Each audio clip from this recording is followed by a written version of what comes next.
പുനമാവ് cent Philomena's ഇടവകയിൽ നമ്മളിവിടെ എത്തുമ്പോൾ നമ്മളൊരു വീട്ടിൽ വന്ന സന്തോഷമാണ് നമുക്ക് എല്ലാവർക്കും. ഇവിടെ ഇരിക്കുന്ന ബഹുഭൂരിപക്ഷ ആളുകളെയും പേരെടുത്ത് വിളിക്കാൻ കഴിയുന്ന തരത്തിൽ ഒരു ഇടവകാംഗത്തെ പോലെ എന്നെ സ്നേഹിക്കുകയും എനിക്ക് വാത്സല്യം തരികയും ചെയ്ത പല തലമുറയിൽപ്പെട്ട ആളുകൾ ഇവിടെ എല്ലാവരും എല്ലാ പ്രതിസന്ധി കാലങ്ങളിലും എൻ്റെ കൂടെ നിന്നിട്ടുള്ളവരാണ് നിങ്ങളെല്ലാം. രാഷ്ട്രീയമായ അഭിപ്രായ വ്യത്യാസങ്ങളുള്ളവരെല്ലാവരും ഉണ്ടാകും.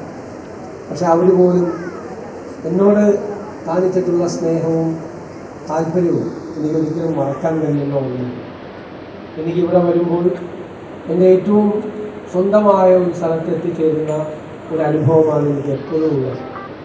ഞാൻ എത്ര പ്രാവശ്യം, നൂറുകണക്കിന് പ്രാവശ്യം ഇവിടെ വന്നിട്ടുണ്ട്. ഓരോ ആവശ്യങ്ങളിലാണ് ഇവിടെയുള്ള ഓരോ മണ്ഡലിയും എനിക്ക് സുപരിചിതമാണ്. ഓരോ സ്ഥലവും ഒരാളുടെയും സഹായമില്ലാതെ കാണാതെ എല്ലാ സ്ഥലത്തും ചെല്ലാൻ എനിക്ക് കഴിയും.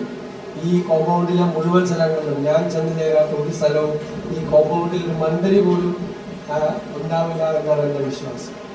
പിന്നെ ഞാൻ വളരെയധികം വിസ്മയത്തോടു കൂടി നോക്കിക്കാണുന്ന വിശുദ്ധ ചവറ കുര്യാക്കോസ് ഏലിയാസച്ചൻ അന്തിയുറങ്ങുന്ന സ്ഥലം കൂടി എന്നുള്ള പ്രത്യേകത ഇവിടെയുണ്ട്.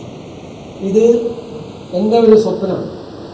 ലോകത്തിൻ്റെ വിവിധ ഭാഗങ്ങളിൽ നിന്നും തീർത്ഥാടകരെത്തിച്ചേരുന്ന ഒരു ദേവാലയമാക്കി നമുക്കിത് മാറ്റാം. ഒരുപാട് തീർത്ഥാടകർ, അതായത് പിൽഗ്രിം ടൂറിസ്റ്റുകളെ കൂടി ആകർഷിക്കാൻ കഴിയുന്ന തരത്തിൽ നമുക്കൊരു അതിമനോഹരമായ ദൃശ്യം ചവറ കുര്യാക്കോസ് ഏലിയാസച്ചൻ്റെ നാമധേയത്തിൽ ഉണ്ടാകണം. അതിൽ കേരളത്തിലെ ക്രൈസ്തവ സഭകളുടെ ചരിത്രം ഉൾപ്പെടെ അവർ കേരളത്തിലെ വിദ്യാഭ്യാസ രംഗത്തും ആരോഗ്യ രംഗത്തും ചെയ്ത സേവനങ്ങൾ ഉൾപ്പെടെ പുതിയ തലമുറയ്ക്ക് ബോധ്യപ്പെടുന്ന തരത്തിൽ, ലോകത്തിന് ബോധ്യപ്പെടുന്ന തരത്തിലുള്ള ഏറ്റവും നിലവാരമുള്ള ഒരു അന്താരാഷ്ട്ര മ്യൂസിയം കൂടി നമുക്ക് ഒരുപാട് ആളുകളുണ്ടല്ലോ ലോകത്ത് അന്വേഷിച്ചു വരണം, ഇത് കാണാൻ, ഇത് പഠിക്കാൻ. ചരിത്ര വിദ്യാർത്ഥികൾ, ഗവേഷണ വിദ്യാർത്ഥികൾ വരുന്ന ഒരു സ്ഥലം തന്നെ. ഞാനിപ്പോൾ തന്ന 1 കോടി രൂപ അതിൻ്റെ തുടക്കം മാത്രം. അത് രൂപതയും ഇടവകയും കൂടി ആലോചിച്ച് വലിയൊരു പ്രോജക്റ്റ് തന്നാൽ അതിനാവശ്യമായ എത്ര തുക വേണമെങ്കിലും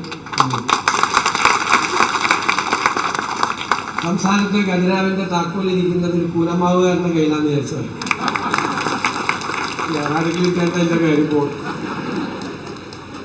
ഞാൻ വളരെ സന്തോഷത്തോടു കൂടി അതൊരു ചരിത്രമാണ്, ചിലപ്പോൾ അറിയപ്പെടാതെ പോകുന്നൊരു ചരിത്രമാണ്. ആ ചരിത്രത്തെ നമുക്ക് പുനഃസൃഷ്ടിക്കണം. അതിനു വേണ്ടിയിട്ടാണ് അത് ഞാൻ അഭിനന്ദനായ വികാരിയച്ഛനെയും പിതാവിനെയും ഞാൻ ഏൽപ്പിക്കുകയാണ്. നമുക്കത് ചെയ്യണം. അത് ചെയ്യണം എന്നുള്ളതൊരു സ്വപ്നമാണ് നമ്മുടെ. ഇതിൻ്റെ തുടക്കം മാത്രമാണ് ഇപ്പോൾ. അടുത്ത വർഷമാകുമ്പോഴേക്കും അതൊരു വലിയ പ്രോജക്റ്റായി മാറിയാൽ അതിനാവശ്യമായിട്ടുള്ള എല്ലാ സപ്പോർട്ടും നമുക്കുണ്ടാകും. നമുക്കതനുസരിച്ചുള്ള മാറ്റങ്ങളെല്ലാം വരുത്തണം. മുഖച്ഛായയിൽ മാറ്റം വരുത്തണം, എല്ലാത്തിലും വ്യത്യാസം വരുത്തണം. ഏറ്റവും കൂടുതൽ ശ്രദ്ധേയമായിട്ടുള്ള ഒരു സ്ഥലമാണ്. നിങ്ങൾ നൽകിയ സ്നേഹത്തിനും വാത്സല്യത്തിനും നന്ദി പറയാൻ വാക്കുകളില്ലാതെ ഞാൻ ഇവിടെ നിൽക്കുകയാണ്. സാധാരണ ആർക്കും കിട്ടാത്ത മറ്റൊരവസരം കൂടി എനിക്കിവിടെ കിട്ടിയിരിക്കുകയാണ്. അല്ലേ? വലിയ ബെല്ലില്ല, അതിന് ആർക്കും കിട്ടുന്നതല്ല. അതിൻ്റെ കൂടി ഉദ്ഘാടനം നടത്താനുള്ള അവസരം നൽകിയിരിക്കുകയാണ്. ഞാൻ നിങ്ങളുടെ എല്ലാവരുടെയും അനുവാദത്തോടെ നിർവഹിക്കുന്നതായി അറിയിച്ചുകൊണ്ട് എൻ്റെ വാക്കുകൾ